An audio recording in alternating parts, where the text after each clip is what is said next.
Indeed. Deer Strike, where are you in the call? So who's starting us off?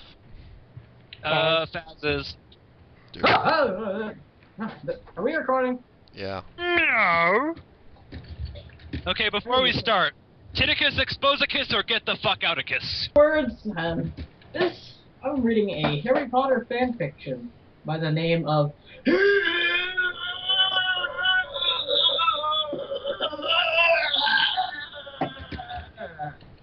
Also known as 30 H's. Yes. Let us begin. And note, this is the first chapter. We do not get an explanation of what the hell's going on. This just happens. Dobby relished his groin saw's roar as he withdrew the flesh-choked blade from the astronaut's ruined skull. He turned to Harry, thrusting his bloody retina-covered pelvis with elfin fervor. How does running around taste, Master? Harry spat out an eyeball, like some kid, with eyes. Dobby tucked the astronaut's poison-barbed fist, taking his groin saw into the beast's abdomen and letting the spray of viscera wash over his elfin space armor. The skull's eye sockets on his shoulders grew brilliant with an infernal cast and vomited a bolt of light through an astronaut. He was thrown back against the death wall, his flesh boiling in another dimension. Even though his flesh is right here, it's just... it teleported his flesh somewhere else? I don't know. Harry slapped Dobby, who giggled.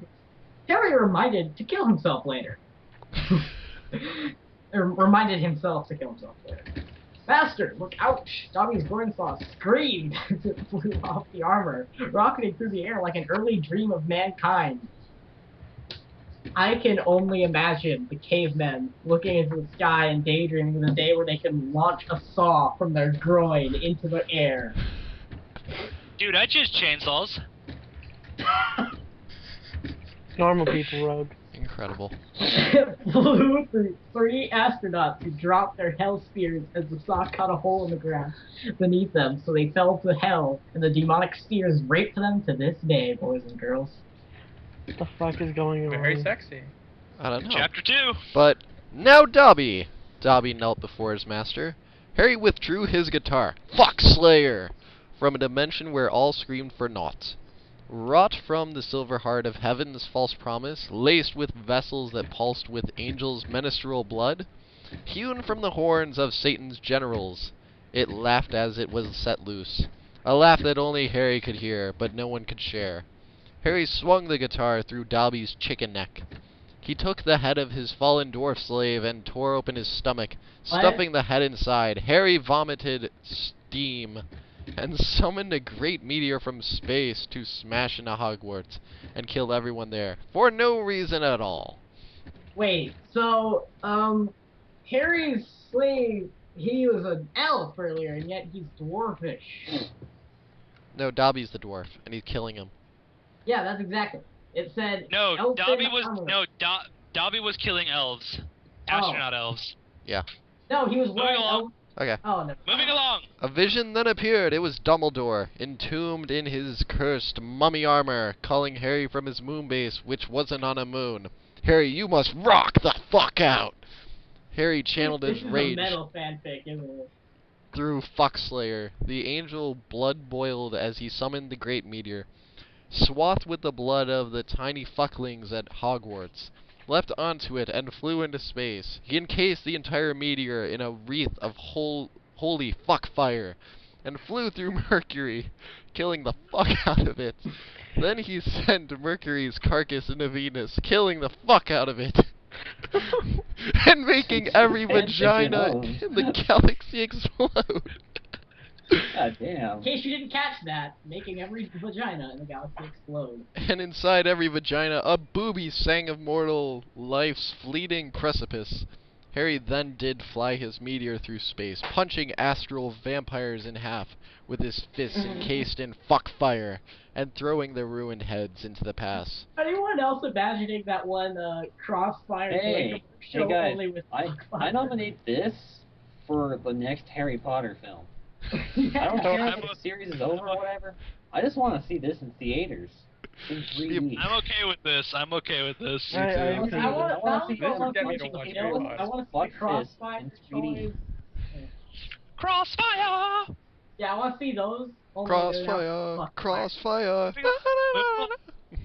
Yeah. Move along. Okay. fire. Fuck fire. Encased in fuck fire, and throwing their ruined heads into the past, where they bit cavemen on Mars, so that history changed, and now there are vampire cavemen on Mars. Harry received another vision from Frumblegore, who is having tea and chumpets with the president of Pangea. Care to have tea, Harry? You know how I hate chumpets. Harry slammed his book shut. Yeah. It wasn't really a book because the pages were made of lasers and the words were made of headless women making godless love to dragons made out of motorcycles, but it was still reading. So is that the Dumbledore, 13? if you don't stop, we'll starve, and no one will be able to kill everyone in the universe if we get around to bringing everyone back to life after we killed them. I am no longer Scrumblegorp. The ancient man dropped some of the planets he was juggling. The worlds have shifted. I am Dumblecop of the Dark Meal. He flexed Vegan one of black metal chef. he flexed one of his legs, which was made of pistol. I don't think I can Jesus read Christ, is this planet Terror now? Oh, and so picked hard. a planet in half. Bugger your Darkmere, faggot of a thousand sons. Wow, I almost thought that it said anus. I guess I'm expecting it now. Dumblecop sniffed. Dumblecop sniffed. And what of it? Is it a sin? Should a man feel like a faggoting a son or 1,000?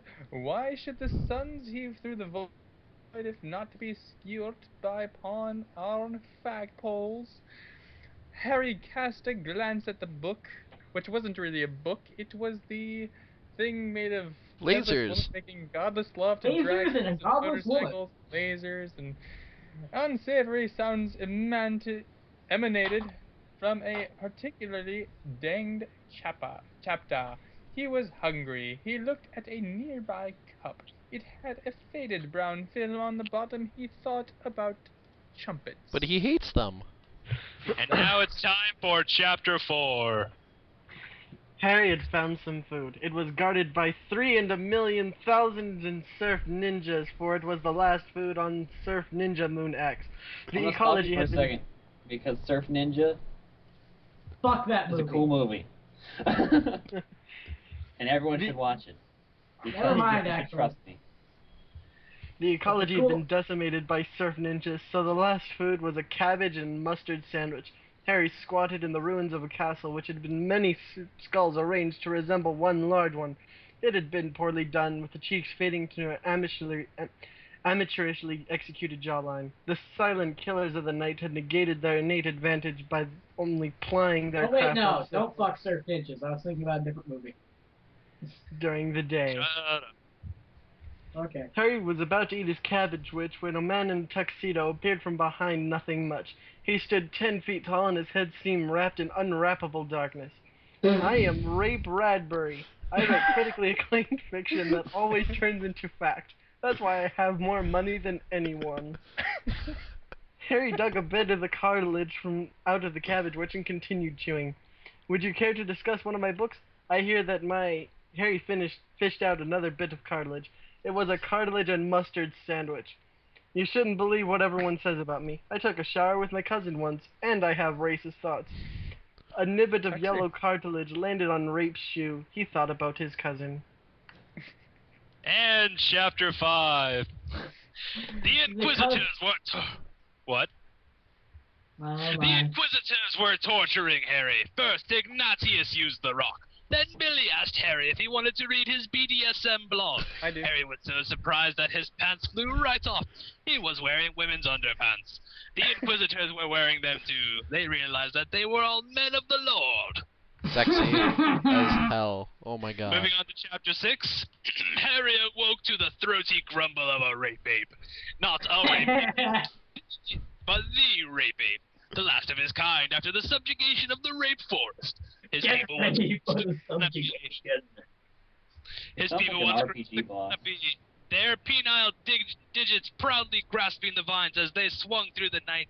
Their hundreds of sweaty simian dongs trailing a now fainted memory of the rape ape's watering eye.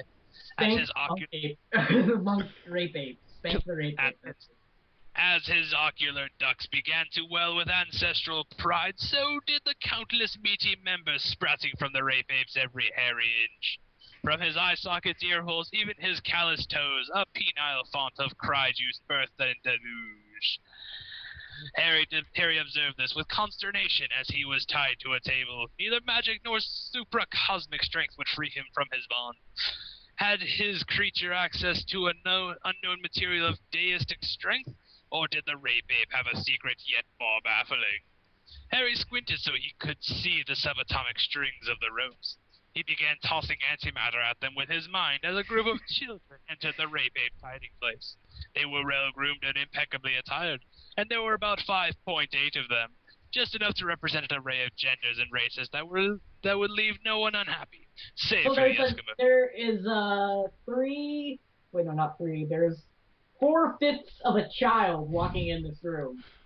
Yes. Indeed, good sir. They were on their own as far as the rape ape was concerned. Why do you cry, rape ape? Asked child 3.2. The rape ape, unwilling to hide its greasy primate cock tears, hung its head and graffiti coaxed the eye wangers downward. It tied them together into a bow atop its head, and to be pretty for its guests.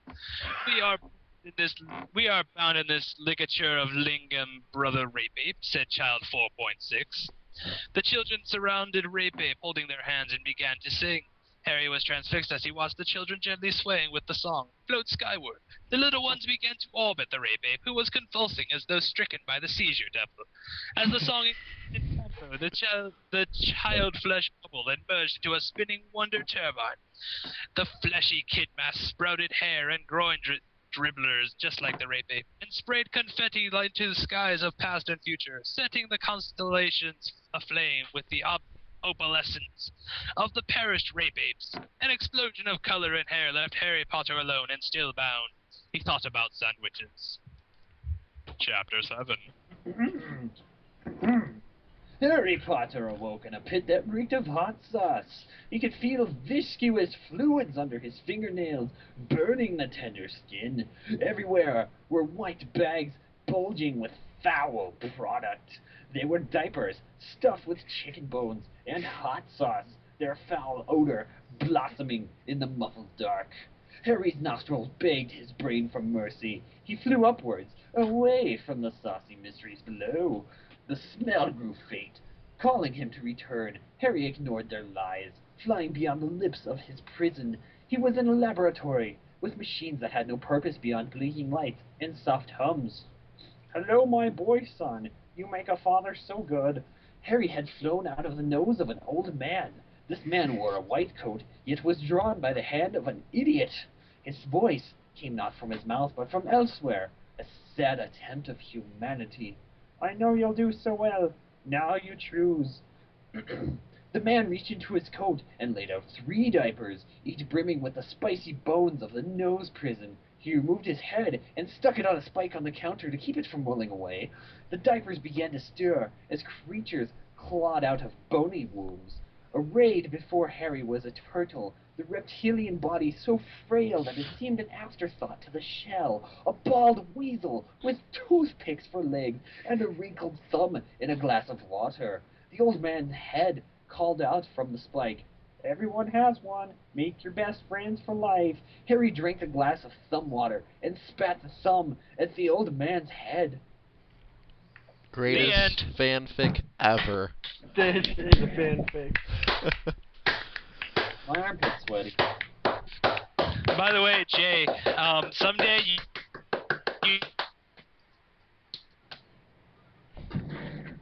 Rogue? Uh-huh. what? Oh, I thought you cut out and died. I'm here. Good. Someday you should blank. Yeah, and then we didn't hear anything. Someday you should read a fanfic as Philip the